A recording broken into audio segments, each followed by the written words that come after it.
बिस्मिल्लाहिर्रहमानिर्रहीम। 9th class, अस्सलाम वालेकुम। उम्मीद है सब बच्चे खैरियत से होंगे। आइए हम अपना आज का सबक शुरू करते हैं। हम पढ़ रहे थे अपना चैप्टर हौसला ना हारो, आगे बढ़ो मंजिल आपके दूर नहीं, जिसमें मैंने आपको बताया था कि ऐसी पी जान का किस्सा कि जिनके अपनों ने वतन की खातिर अपनी जानें कुर्बान की और आखिर में उनके जवां सार बेटे ने भी अपनी जान कुर्बान कर दी। वो दहशतगर्दी का शिकार हुआ। तो पी जान ने सोचा कि हमें ऐसा फिर क्या करना चाहिए कि हम इन दहशतगर्दों से को रोक सकें और दहशतगर्दी पर काबू पा सकें। इसके लिए उन्होंने कुछ लाया अमल तैयार किया और उन्होंने अपने घर को आगाही सेंटर का नाम दिया और कहा सब लोगों को, अपने कस्बे के, अपने इलाके के जितने भी लोग थे उन सबको उन्होंने दावत दी कि आप मेरे घर पे आएँ, जिससे आगाही सेंटर का नाम दिया गया। और बताया कि यहाँ पे हम उन तमाम पॉइंट्स को डिस्कस करेंगे, उन तमाम बातों को मद्देनज़र रखेंगे कि जिससे हम दहशतगर्दी से पे काबू पा सकते हैं। तो इसी को हम आगे लेकर चलेंगे। तो उन्होंने कहा कि था कि मैं अपने घर में एक आगाही सेंटर बनाती हूँ जो दूसरे ख़वातीन, मर्द व ख़वातीन को नागहानी हालात से मुकाबला करने के लिए हर तरह की ज़रूरी मालूमात देगा। नागहानी हालात कौन से होते हैं? अचानक आ जाने वाले हालात। तो ताहम इनफरादी तौर पर हम क्या कर सकते हैं, यानी इनफरादी का मतलब होता है कि हर एक शख्स अपनी जगह पर हम क्या कर सकते हैं उसको देखना चाहिए। अपने मोहल्ले, कस्बे और टाउन की सतह पर अपनी मदद आपके तहत स्कूलों की तामीर व मरम्मत का काम करने की कोशिश करें। जिन स्कूलों में मुनासिब चार दीवारी नहीं, इसे बनाने की कोशिश करें। चार दीवारी अगर नहीं है तो बनाएं, छोटी है तो उसे ऊंची कर लेनी चाहिए।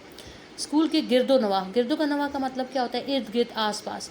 स्कूल के गिरदो नवा पर नज़र रखें। नीज़ मशकूक शख्स, चीज़ और लावारिस सामान पर भी नज़र रखें। स्कूल के औकात कार में किसी अजनबी शख्स को बग़ैर तहकीक स्कूल की तरफ ना आने दें। इन्वेस्टिगेट कर लें, अगर है किसी को लेने के लिए आए हुए हैं तो ठीक है, अगर ऐसा नहीं है तो ऐसे शख्स को स्कूल की तरफ ना आने दिया जाए। अपने मोहल्ले और कस्बे में दाखिल होने वाले हर अजनबी शख्स की छानबीन करें। अपने मोहल्ले और कस्बे में दाखिल होने वाले हर मशकूक फेरी और ठेले वाले को चेक करें। एमरजेंसी से निपटने के लिए किन अहम फ़ोन नंबर्स पर रब्ता करना है, इनका बोर्ड तकरीबन हर मोहल्ले में नुमायाँ जगह पर लगाएं। जैसा कि आपको पता है कि हमारे स्कूल में एमरजेंसी नंबर्स जो हैं वो मुख्तलिफ़ क्लासरूम्स में भी जगह जगह लगे हुए हैं, सिर्फ इसलिए हैं कि कोई खुदा न खास्ता नागहानी सूरत हाल पैदा होती है तो फ़ौरन रब्ता किया जा सके।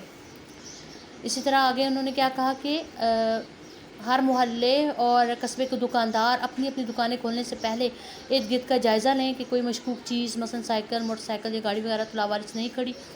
अगर है तो फ़ौरन इत्तला करें, क्योंकि जिस वक्त दुकानें खुली जाती हैं अर्ली इन द मॉर्निंग होता है, उस वक्त तो खामोशी होती है, हर तरफ देखा भी जा सकता है।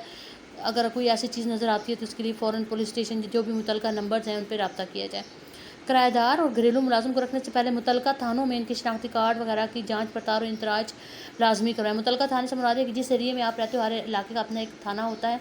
तो अगर आप किराएदार रख रहे हैं तो उनके बारे में, या घरेलू मुलाजिम रख रहे हैं तो उनके बारे में आपने थाने में जाकर बताना है और उसके शनाख्ती कार्ड वगैरह वहाँ पे उसका नंबर वगैरह नोट करना है, उसके बाद बायोडाटा वहाँ पे देना होता है। हर मोहल्ले और कस्बे में ऐसे आगाही सेंटर कायम हो जो लोगों को नागहानी हालात से निपटने के लिए ज़रूरी तरबियत दें और इस सिलसिले में तरबियत याफ्ता लोग आगे बढ़ें, मसलन रिटायर्ड फ़ौजी, पुलिस वगैरह के लोग। यानी नागहानी हालात में क्या करना चाहिए, कैसे अपनी जान बचानी है, कोई हालात ऐसे हो जाते हैं तो दूसरों की मदद कैसे करनी है, तो इस सिलसिले में किसने इनकी तरबियत करनी है? जो तरबियत याफ्ता लोग हैं जिन्होंने मुख्तलिफ़ ट्रेनिंग्स ली भी होती हैं, या फ़ौजी हैं या हमारे पुलिस के लोग हैं जो मुख्तलिफ़ ट्रेनिंग से गुजर के यहाँ तक पहुँचे होते हैं, तो उनसे भी मदद ली जा सकती है। बी जान ने लंबी सांस लेकर फिर कहा, दहशतगर्दी और कत्लेआम से डर कर खामोशी इख्तियार करने के बजाय इस जुल्म के खिलाफ हर सतह पर आवाज़ बुलंद करके हमें अपने ज़िंदा होने का सबूत देना होगा। अगरचे हुकूमत इनसे निपटने के लिए ज़रूरी इक़दाम उठा रही है, ताहम हमें भी ये देखना होगा कि हम अपनी मदद आपके तहत क्या कर सकते हैं। हुकूमत है, हुकूमत के साथ मुख्तलिफ़ इदारे हैं, लॉ और ऑर्डिनेंस हैं, फ़ौज है हमारी, पुलिस और दीगर इदारे हैं, लेकिन इसके साथ साथ हमें भी देखना चाहिए। हमें अपने इलाके तक की तो हम खबर ले सकते हैं, अपने इलाके तक के तो हम खुदा न खास्ता इस तरह के हालात को पैदा होने से पहले ही रोका जा सकता है कि अगर हम इर्द गिर्द नवा पर नज़र रखें। तो हमें क्या करना चाहिए, हम किस तरह से अपना एक रोल प्ले कर सकते हैं दहशतगर्दी को रोकने के लिए? हमें अपने घरेलू माहौल को बेहतर बनाना होगा ताकि बच्चों को मुहब्बुल वतन और बाअमल इंसान बना सकें। मुहब्बुल वतन क्या होता है? पैट्रियट, मतलब जिसको वतन से मोहब्बत हो। हमें ऐसे बच्चों को किस्से, कहानियाँ, वाक़यात सुनाने चाहिए कि जिससे बच्चों के दिल में वतन के लिए मोहब्बत पैदा हो और वो सच्चे मुहब्बुल वतन हो, कि अगर कल को कोई उन्हें बहकाए भी, कोई शैतान उन्हें वतन को नुकसान पहुँचाने के लिए उनके दिल में कोई ऐसा ख्याल डाले भी तो वो कभी भी के मुताबिक मतलब उसमें ना चल सकें। बच्चों को घरेलू सतह पर एक दूसरे का एहतराम सिखाने की कोशिश तेज़ करना होगी और हमें ख़ुद भी इसका अमली तस्वीर पेश करना होगी कि हम खुद भी बड़ों का एहतराम करें और बच्चों को भी ये कहें कि वो एक दूसरे का एहतराम करें।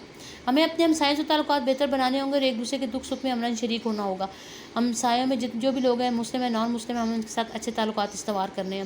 ہمیں ایک دوسرے کے نظریات اور عقائد کا اتنا احترام کرنا ہوگا جتنے ہم اپنے نظریات و عقائد کا کرتے ہیں. اگر کوئی اور ہے، نان مسلم ہے، ہمارے ساتھ ہمارے محلے میں رہ رہا ہے، علاقے میں رہ رہا ہے، تو ہمیں اس کے نظریات کا، وہ اپنے رسم و رواج کے مطابق جو بھی کر رہا ہے اسے کرنے دیا جائے. اس کے راستے میں رکاوٹ نہ بننا چاہیے، بلکہ ان کا احترام کرنا چاہیے، کیونکہ ان کا اپنا مذہب اس کے مطابق چل رہے ہیں.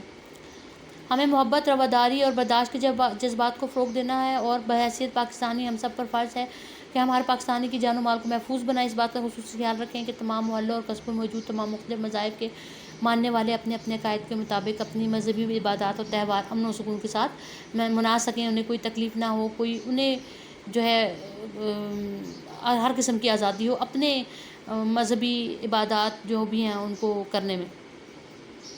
اور ہر کوئی ایک دوسرے کی خوشی اور غم میں بڑھ چڑھ کر حصہ لے. غریبوں اور ضرورت مندوں کی ہر ممکن مدد کرنے کی کوشش کرنی ہے.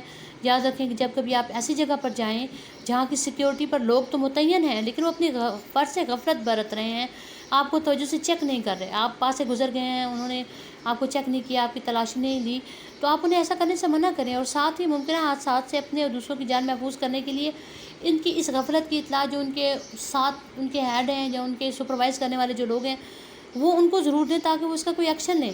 کیونکہ اگر ہم اس طرح نظر انداز کرتے رہیں گے، کوتاہی کرتے رہیں گے، تو خدا نخواستہ پھر کسی بڑے حادثے کا شکار ہو سکتے ہیں. ٹھیک ہے. اور اگر ہم ایسا کریں گے، ان غفلت کرنے والے لوگوں کی اطلاع متعلقہ لوگوں سے دیں گے، تو اس سے کیا ہوگا؟ ہم خطرناک حادثات سے بچ سکتے ہیں. تو مجھے امید ہے کہ اگر ہم اپنی مدد آپ کے تحت اپنے محلے، قصبے، ٹاؤن کی سطح پر کام کریں تو یقیناً ہم دہشت گردی کی لعنت کو جڑ سے اکھاڑنے میں کامیاب ہو جائیں گے. انشاءاللہ. پاکستان زندہ باد. اس کے ساتھ ہی ہمارا چیپٹر مکمل ہوا. کچھ ورڈز میننگ میں نے آپ کو پہلے بتائے تھے، آج ایک دو ہی تھے جو میں نے آج آپ کو بتائے ہیں. ورڈز میننگ آپ نے ساتھ ساتھ اتار لینے ہیں. نیکسٹ لیکچر میں ہم انشاءاللہ اس کی ایکسرسائز کی طرف آئیں گے. تب تک اللہ حافظ.